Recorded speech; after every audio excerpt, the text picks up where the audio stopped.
avec vous. Nous sommes le 29 septembre, 26e dimanche du temps ordinaire.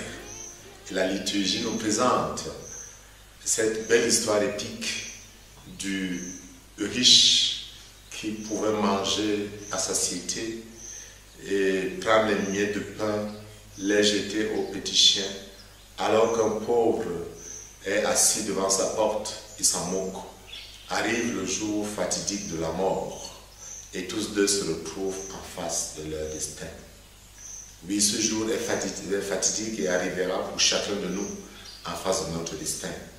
Et alors, il y a la situation qui est complètement renversée, car le règne de Dieu renverse les valeurs. Le règne de Dieu renverse la logique humaine. Le règne de Dieu transforme complètement la logique humaine. Alors, c'est le pauvre qui est dans la joie. Et le riche ne peut que supplier dans l'imaginaire de Jésus Abraham pour qu'il envoie le pauvre Lazare pour qu'il lui amène quelques gouttes d'eau pour le rafraîchir. Mais il y a impossibilité à l'abîme entre ceux qui ont pratiqué l'injustice et ceux qui ont pratiqué la justice. Luc n'oublie pas les béatitudes. Heureux êtes-vous qui avez faim, et malheureux êtes-vous, vous qui êtes repus. Ce n'est pas que Dieu soit contre le fait d'être heureux, mais Dieu s'érige contre le refus de regarder la personne en face qui est dans le besoin. Dieu s'érige contre ceux qui, comme ce fut le cas du prophète Amos en Samarie, contre ceux qui vivent dans un bonheur, ils sont couchés sur des lits d'ivoire, vautrés sur leur divan, ils mangent les agneaux du troupeau, les veaux les plus tendres de l'étable, ils improvisent au son de la harpe, ils inventent des instruments de musique. Mais Dieu s'érige contre ceux-là qui ne se soucient pas de ceux qui ne peuvent pas se payer le luxe d'avoir la quinine, de ceux qui ne peuvent pas se payer le luxe d'avoir des livres à l'école, de ceux qui ne peuvent pas se payer le luxe même d'avoir 3 repas par jour, alors que d'autres sabrent des champagnes qui coûtent des centaines de milliers de francs, qui boivent des vins qui coûtent des dizaines de milliers, même des centaines de milliers de francs, alors qu'en face d'eux, il y en a qui ne demandent qu'une miette de pain. Alors le Seigneur, Jésus est clair. Le règne de Dieu ne peut pas être ouvert à ceux qui n'ont pas souci du pauvre. Parce que le Seigneur a toujours le souci du pauvre, le souci de celui qui crie, et il prend parti pour lui.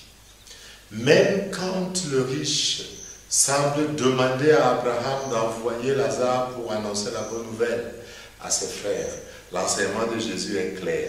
La conversion n'est pas un problème de miracle, de vision, de choses qui descendent du ciel.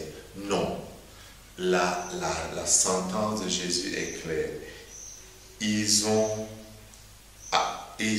Moïse et les prophètes. S'ils n'écoutent pas Moïse ni les prophètes, quelqu'un pourrait bien ressusciter dans les morts, ils ne seront pas convaincus. La conversion n'est donc pas un problème de vision, d'apparition. La conversion est un problème de conviction, de décision qui naît de la prédication partant de la Bible. Quand Jésus parle de Moïse et des prophètes, il représente la Bible à ce moment, c'est Moïse et les prophètes. Donc, la vraie foi naît de la rencontre personnelle avec Dieu, dans l'écoute de la parole de Dieu, dans la méditation de la parole de Dieu, dans la prédication de nos prêtres, de nos évêques que nous entendons tous les jours. N'attendons pas qu'il y ait le soleil qui danse, qu'il y ait une vision, qu'il y ait quelqu'un qui apparaisse pour nous amener à prendre conscience du fait que nous devons descendre du piédestal pour pouvoir tendre la main à celui qui est dans le besoin, chacun de nous, à son niveau. Toi, homme de Dieu, dit Saint Paul, recherche la justice, la piété, la foi, la charité, la persévérance et la douceur.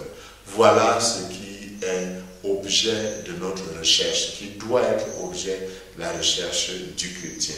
Toi, homme de Dieu, recherche la justice, la piété, la foi, la charité, la persévérance et la douceur. Mène le bon combat, celui de la foi. Empare-toi de la vie éternelle.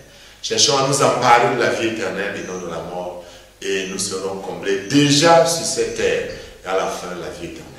Dans ce saint jour, que le Père plein de tendresse vous bénisse, du Père et du Fils et